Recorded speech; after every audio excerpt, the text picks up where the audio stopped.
The divorce paper said I'd get nothing but minimal alimony. My husband smiled confidently, sure his clever accountants had hidden all the real money. But he forgot one crucial detail. My lawyer used to work for the IRS hunting down offshore tax evaders.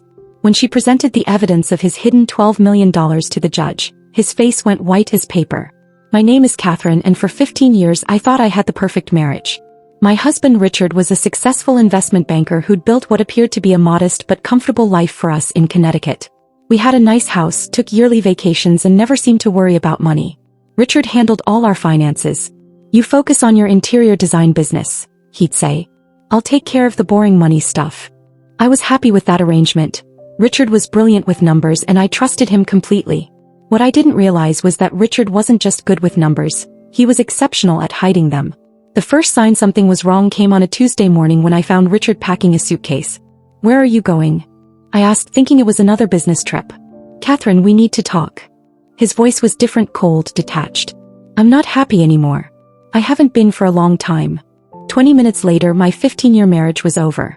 Richard explained he'd been having an affair with Amanda, a 28-year-old analyst at his firm. He was moving out that day to be with her.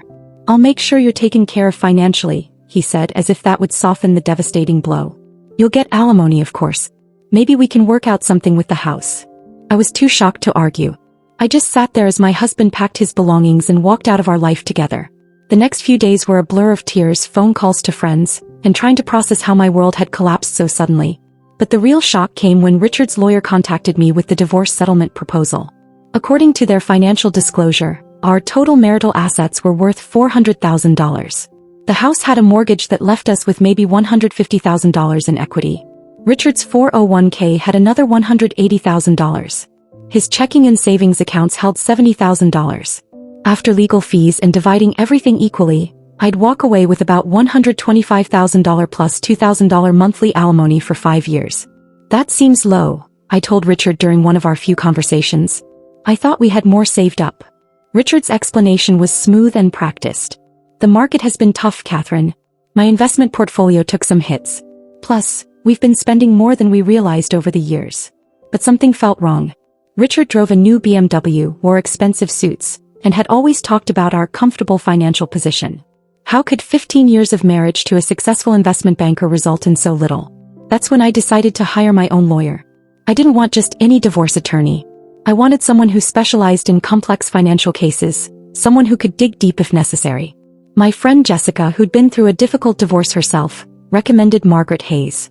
She's expensive, Jessica warned, but she's ruthless when it comes to finding hidden assets. Her background is forensic accounting and IRS investigation. Margaret's office was intimidating, wall-to-wall law books, framed certifications, and a no-nonsense atmosphere that screamed competence. Tell me everything, she said after I'd explained the situation. And I mean everything: his work habits, his travel, any unusual behavior you noticed. As I talked, Margaret took detailed notes. When I mentioned Richard's frequent business trips to Switzerland and the Cayman Islands, her eyebrows raised slightly. What kind of investment banking does Richard do exactly? High net worth client management. He works with wealthy individuals on portfolio diversification and international investments.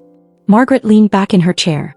Catherine, that $400,000 asset disclosure is almost certainly fraudulent.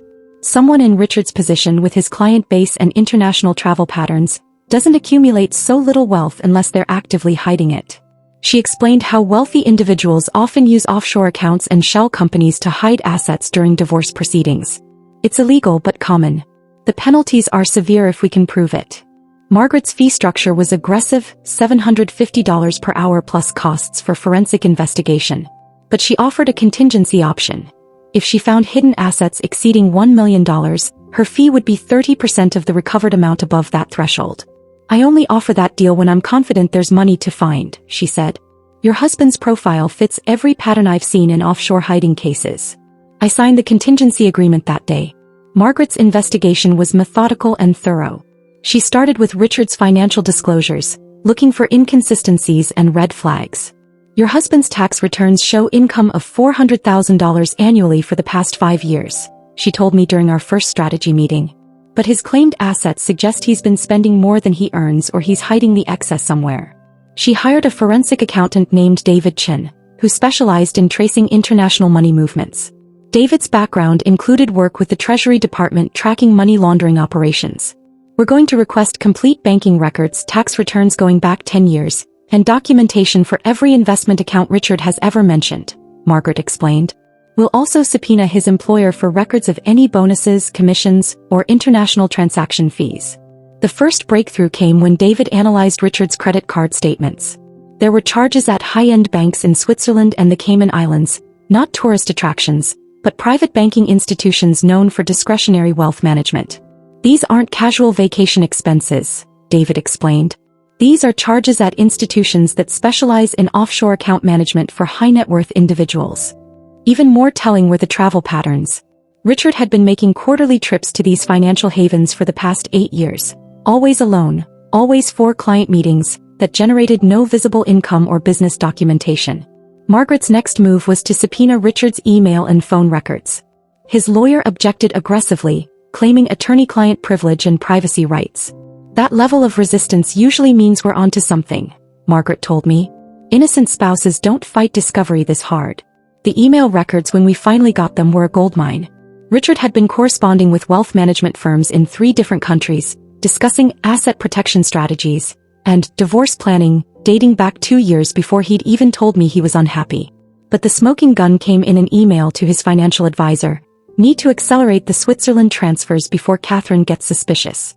The Cayman structure should be completely invisible to domestic discovery. He'd been planning this financial deception for years. David's forensic analysis uncovered a sophisticated network of offshore accounts and shell companies that would have impressed money laundering experts. Richard had created a web of financial structures designed specifically to hide assets from divorce proceedings. The main vehicle was a Cayman Islands corporation called Pinnacle Holdings Limited. On paper, Pinnacle was an investment management company. In reality, it was a shell corporation owned entirely by Richard, holding over $8 million in liquid assets. But that was just the beginning. Pinnacle owned shares in a Swiss private bank account containing another $3.2 million. The Swiss account, in turn, held ownership stakes in 2 real estate investment trusts that owned properties in Monaco and London worth approximately $4.5 million. It's like Russian nesting dolls, David explained. Each entity owns part of the next, making the ultimate ownership extremely difficult to trace without sophisticated investigation. The total hidden assets exceeded $15.8 million. Nearly 40 times what Richard had disclosed in his divorce filing. Even more infuriating were the funding sources for these offshore accounts. Richard had been systematically diverting money from our joint accounts, his bonuses, and even our tax refunds into this hidden network for over 8 years. Every family vacation we couldn't afford, every home improvement we postponed, every time Richard said we needed to watch our spending, he was stealing from our marriage to fund his secret empire, Margaret said bluntly. But the most damaging discovery was Richard's communication with his divorce attorney. In emails sent just weeks after leaving me, Richard bragged about his asset protection strategy and how I would never find the real money. One email was particularly damning. Catherine is financially naive. She'll accept whatever settlement we offer because she has no idea how to look for offshore assets. The Swiss and Cayman structures are bulletproof. Margaret smiled grimly when she read that. He just confessed to intentional fraud in writing. This case is over. Margaret's strategy was brilliant in its simplicity. Instead of confronting Richard with our discoveries during negotiations, we let him continue believing his deception was working. We want him overconfident, she explained. If he knows we found the accounts, he might try to move money or create new structures. Better to let him walk into court thinking he's won. For 3 months, we played along with Richard's charade. I acted devastated by the proposed settlement, even hired a financial advisor, actually one of Margaret's associates, who publicly declared that Richard's asset disclosure looked accurate, and I should accept the generous offer. Richard was so confident in his victory that he brought Amanda to the final settlement hearing.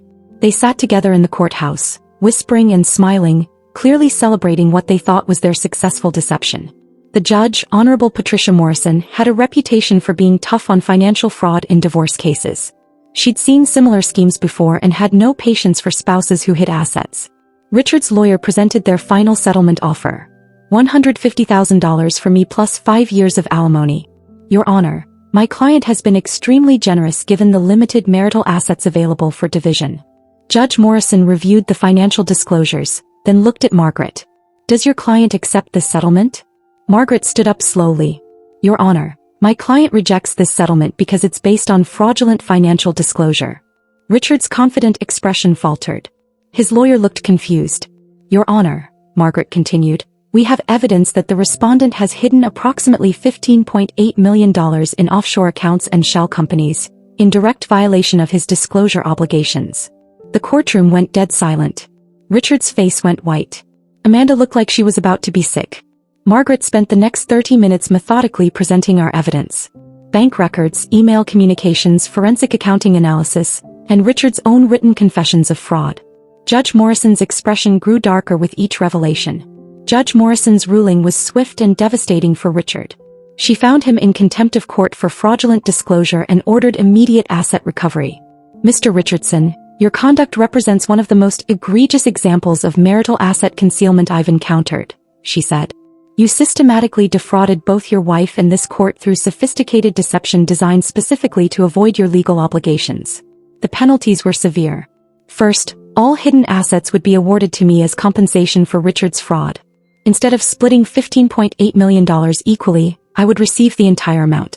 Second, Richard was responsible for all legal fees and investigation costs, nearly $400,000 in total.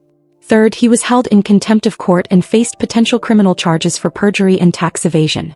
Fourth, the court ordered immediate freezing of all Richard's accounts pending full asset recovery. But Judge Morrison wasn't finished. Mr. Richardson, your emails demonstrate clear intent to defraud the court and your spouse. I'm referring this case to the district attorney for potential criminal prosecution. Richard's lawyer tried to argue for leniency, claiming his client had been poorly advised by his financial consultants. Judge Morrison wasn't buying it. Counsel, your client's own communications show premeditated fraud spanning multiple years. This wasn't poor advice, this was criminal deception. The immediate practical consequences were devastating for Richard. The court ordered him to liquidate his offshore accounts within 30 days or face jail time for contempt. His passport was confiscated to prevent him from fleeing the country. Amanda, who'd been watching this unfold from the gallery, quietly left the courtroom during the judge's ruling. The wealthy investment banker she thought she was stealing from me turned out to be a fraud facing potential prison time. Richard's attempt to cheat me out of our marital assets had backfired spectacularly. Instead of keeping $15.8 million while giving me $150,000, he'd lost everything while I gained complete control of assets I'd never known existed. The months following the court judgment were a whirlwind of asset recovery and life reconstruction. Margaret's team worked with international banking authorities to transfer Richard's offshore accounts into my name. The process was complex but unstoppable. Judge Morrison's order had frozen all the accounts, and Richard's attempts to slow the transfers only resulted in additional contempt charges. Within 6 months, I controlled $15.8 million in liquid assets plus ownership of the London and Monaco properties Richard had purchased with hidden money. Richard's life, meanwhile, completely collapsed. The criminal investigation led to federal charges for tax evasion and money laundering. He eventually pled guilty and received a 3-year prison sentence plus massive fines. His investment banking career was over. No financial institution would hire someone convicted of hiding client money in offshore schemes. Amanda left him before he even went to trial, presumably realizing that a disgraced ex-banker facing prison wasn't the upgrade she'd imagined. But the most satisfying outcome was watching Richard's carefully constructed facade crumble. For years he'd presented himself as a financial genius building wealth for our family's future. In reality, he'd been stealing from me to fund his own secret empire. The tax implications were staggering. Richard had evaded federal taxes on the offshore income for nearly a decade. The IRS penalties and back taxes exceeded $4 million, money he no longer had access to since all his assets had been transferred to me. I sold the Monaco property immediately, too many painful associations with Richard's deception. The London property I kept as a rental investment. It generates enough income to cover my living expenses indefinitely. The house Richard and I had shared, which he'd claimed was heavily mortgaged, turned out to have been paid off years earlier using money from his offshore accounts. Another lie designed to minimize our apparent marital assets. I kept the house but renovated it completely. Every room that reminded me of our life together was redesigned. The home that had been the setting for 15 years of deception became a fresh start for my new life. Looking back, I can see warning signs I missed or dismissed during our marriage. Richard's secretive behavior about finances, his insistence on handling all money matters alone, his frequent unexplained trips to financial centers, all red flags I'd ignored because I trusted him. Financial infidelity is often a precursor to actual infidelity. Margaret told me after the case was closed. People who can lie to their spouse about money can lie about anything. The experience taught me crucial lessons about marriage and money. Never again will I be completely excluded from my family's financial picture. I now understand every asset, every account, and every investment strategy. I also learned the importance of having the right legal representation. A less experienced attorney might have accepted Richard's financial disclosure at face value, costing me millions in hidden assets. Margaret's background in forensic accounting and IRS investigation was crucial. She knew what patterns to look for, what questions to ask, and how to trace sophisticated money-hiding schemes. Most divorce attorneys wouldn't have found this, she admitted. It required specialized knowledge and expensive investigation. But the payoff was worth every penny. The case became something of a legend in divorce legal circles. Margaret uses it as a teaching example for other attorneys handling complex asset concealment cases. Richard's story serves as a cautionary tale about the consequences of financial fraud in divorce proceedings. His attempt to steal $15.8 million from our marriage ended up costing him everything: his freedom, his career, his reputation, and his relationship with Amanda. The irony isn't lost on me. Richard was genuinely talented at making money. His offshore investment strategies had generated impressive returns over the years. If he'd been honest about our assets, he still would have walked away from our divorce as a wealthy man with half of $15.8 million. Instead, his greed and deception cost him everything while making me wealthier than I'd ever imagined possible. 3 years after the divorce was finalized, I'm living a completely different life. The financial security Richard's hidden assets provided allowed me to expand my interior design business into high-end commercial projects. I now work with clients who have the budget for the kind of luxury projects I'd only dreamed about before. The irony is delicious. Richard's stolen money launched my career into the exact market he'd moved in during his banking days. I've also become something of an advocate for women facing complex divorces. Margaret and I have spoken at several legal conferences about asset concealment patterns and investigation techniques. Women often accept financial settlements that are far below what they're entitled to, I tell these audiences. Don't assume your spouse is being honest about money, especially if they've controlled all the financial decisions during your marriage. The advice I give is simple. Hire the best forensic divorce attorney you can afford, even if it means taking on debt to pay their fees. The investment in proper legal representation can literally be worth millions. I never remarried, but I'm in a committed relationship with someone who believes in complete financial transparency. We review our money situation together monthly, and both of us have full access to all accounts and investments. Trust but verify is my new philosophy about relationships and money. As for Richard, he was released from prison last year and is reportedly working as a financial consultant for small businesses. The felony conviction prevents him from working in investment banking or handling large sums of other people's money. I occasionally wonder if he learned anything from the experience, but I don't waste much mental energy thinking about him. Richard chose deception over honesty and paid the price for that choice.